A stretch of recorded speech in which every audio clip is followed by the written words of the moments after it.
कोई आपत्ति राजगुरु? युवराज का स्थान रिक्त क्यों है राजन?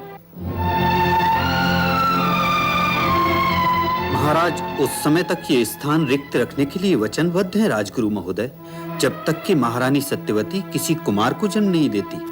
और ये वचन किसने दिया महामंत्री? महाराज के सिवा ये वचन कौन दे सकता है राजगुरु? और महाराज को ये वचन देने का अधिकार किसने दिया महामंत्री? महाराज को अधिकार देने वाला कौन है राजगुरु?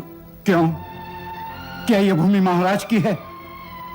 राजन, तुम क्या यह भूल गए कि तुम नीतिपति नहीं प्रतिनिधि हो?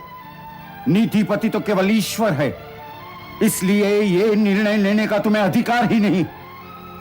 मैं ये जानना चाहता हूं कि युवराज देवव्रत में महाराज ने ऐसा क्या खोट पाया कि वे हस्तिनापुर को एक नूतन युवराज देने के विषय पर विचार कर बैठे। यदि देवव्रत में ऐसा कोई अवगुण है भी, तो महाराज ने उस राजकुमार में ऐसा कौन सा गुण देख लिया जो अभी तक गर्भ में भी नहीं आया है? परंतु क्या प्रजा को राजा से ये प्रश्न करने का अधिकार है राजगुरु? प्रजा को राजा से कोई भी प्रश्न करने का अधिकार है महामंत्री। यदि आज्ञा हो तो ज्ञान मूर्ति के प्रश्न का उत्तर मैं दूं महाराज? नहीं, मुझे उत्तर नहीं, न्याय चाहिए युवराज कुमार।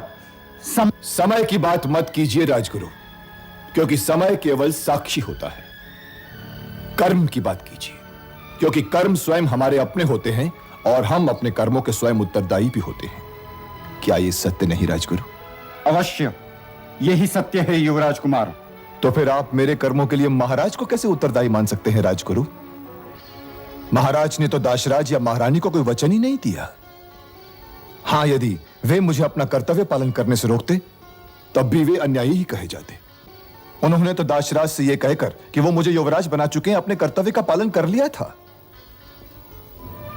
महाराज ने तो दाशराज से यह भी कहा कि उन्हें यह निर्णय बदलने का अधिकार ही नहीं है। दाशराज को यह वचन मैंने दिया था राजगुरु कि महारानी सत्यवती का ज्येष्ठ पुत्र ही राज करेगा, और यह वचन देकर मैंने अपने कर्तव्य का पालन किया है। परंतु तुमने ऐसा क्यों किया युवराज? मैंने ऐसा इसलिए किया राजगुरु कि कोई दुखी राजा प्रजा को कभी सुखी नहीं बना सकता। और इसका दायित्व किस पर होगा कि महारानी के गर्भ से जन्म लेने वाला कुमार इस राज सिंहासन के योग्य ही होगा? यह तो हस्तिनापुर की भाग्य रेखा देखकर आप ही बतलाइए राजगुरु।